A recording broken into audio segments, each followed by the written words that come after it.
I forgot to show the inspection for reels 1 and 2, but I'll show you my initial head inspection for reel 3. So I go from the reel that it comes on to a spare reel.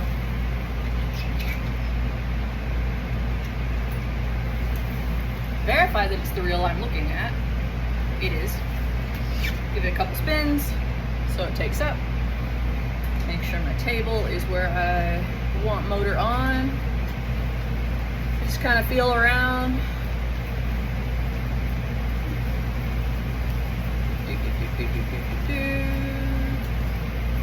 This is a longer leader than the other ones had.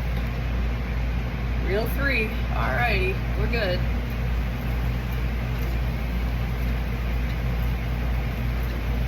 I'm feeling for splices and imperfections, damage, that kind of thing. What I'm about to do here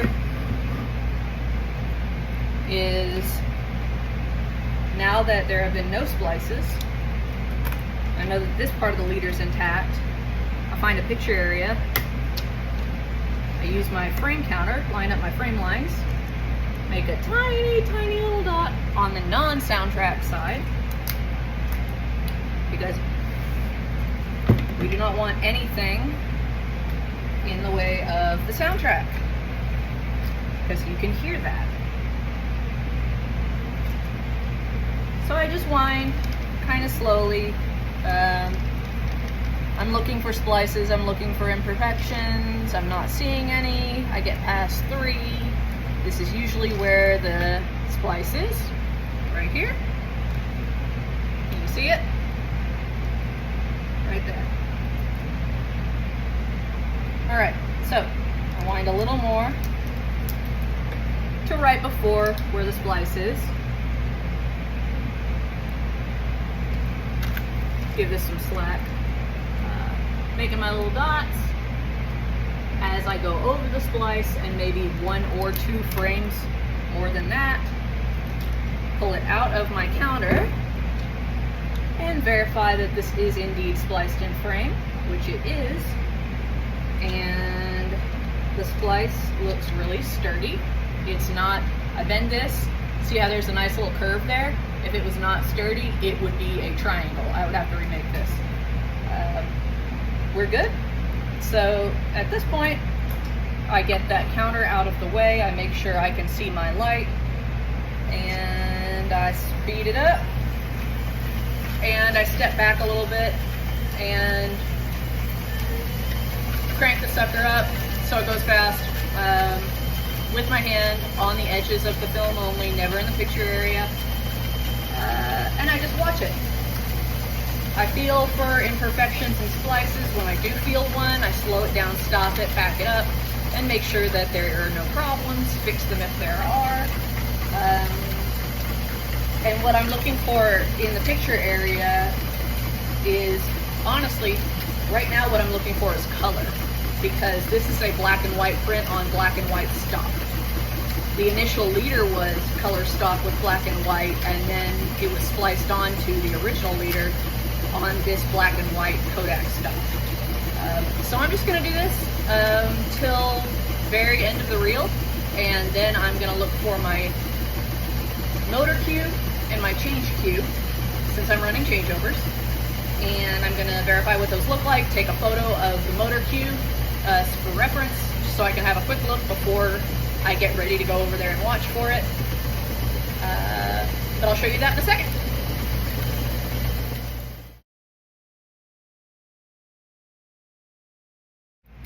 Okay, so what I've done is I've wound it down to where I can see it's past the tail and into the tail. This print does have splices on the heads and tails, so I do have to kind of keep an eye on those as well. And I'm going to look at this splice, and it is sturdy and in frame. The tail is not, when you're doing changeovers, the most important thing, but it is still very important, because you definitely just don't want it to snap right where the picture area ends. So unfortunately this table does not have a backwards motor, So I have to keep an eye out.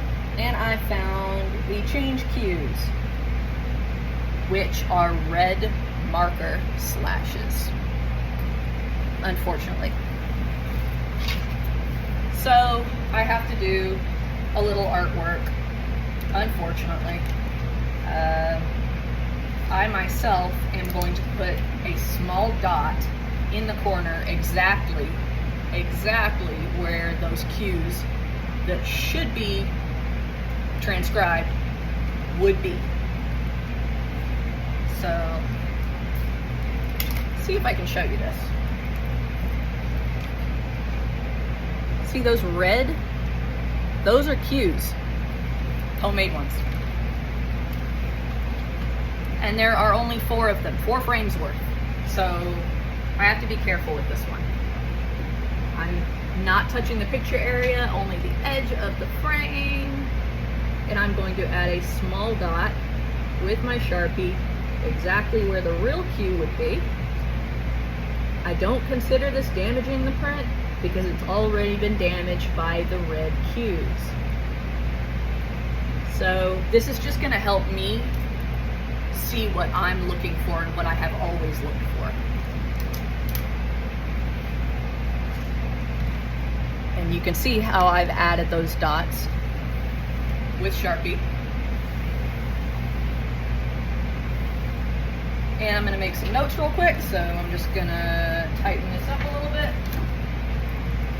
I always make notes when I do inspections so I can send the print back to the lab or whoever at it with a good report on exactly what everything looks like. So this change cue is a picture of building wall with door. Get that out of the way. And for some reason, on this particular print, again, being weird, the motor cues and the change cues are incredibly close together. They are not a normal distance apart. So I am going to have to be really vigilant when I'm watching for these, because I cannot risk missing the motor cue and think it's a change cue, and then they get to see a bunch of leader while I scramble. And I just found it. And I give this some slack. Again, more red. I'm going to do the exact same thing I did before.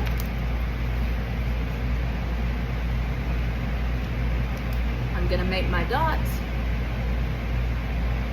in the exact same spot.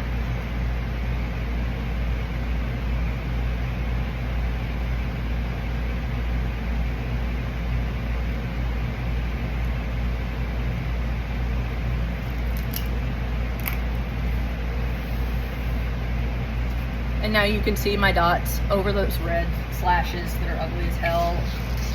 And on a black and white print, no less. I mean, if you're gonna make a slash mark, at least make it black Sharpie, but whatever. So at this point, I do take a photo of this because this is gonna be for my reference. I very, very carefully lay this flat over the lamp on the table and pin it down, again, very carefully. What I'm gonna do is take a photo of that exact spot, which I will then put into the video so that you can see it. So I'm gonna do that now.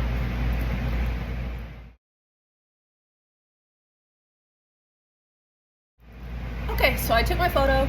I made a note on my sheet about exactly what the photo looks like and the cues look like, what I did to change them, and start my table back up. Let the leader or tail wind out. And I'm gonna swap this.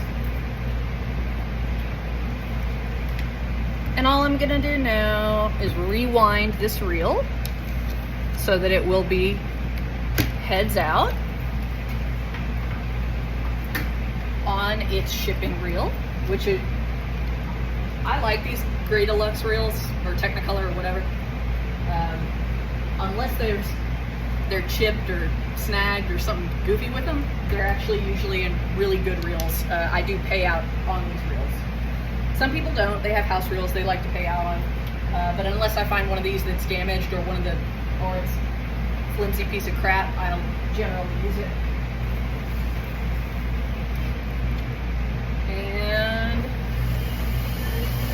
I start the rewind process, and I don't have to inspect anymore because I've already done that. I've written all my notes. So at this point, I just let this finish rewinding, and then I set it aside, clearly labeled, to be able to put onto, I guess this is reel 3, so I will be putting this onto 1, which is over there.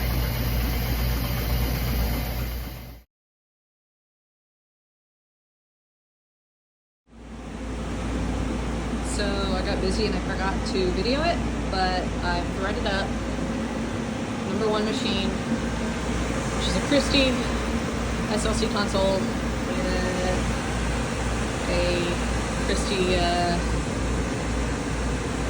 Q35 GPS, I believe, head. So I've got my payout reel threaded through the Dolby Digital reader because this is already threaded 4 flat because it is 185 apertures and they're in place. I checked all my loops already. I already did all of this. Threaded through the basement reader for analog just in case the digital drops out. Threaded kind of sort of not through the automation because why? It's not automated. Trust me when I say that this is not being scratched. Taking on bottom reel, and same thing on the other machine. As soon as this one is done, I will switch over to machine number 2, and so on and so forth. So yeah, those are changeovers. Haven't struck the lamps yet. It's an hour before showtime.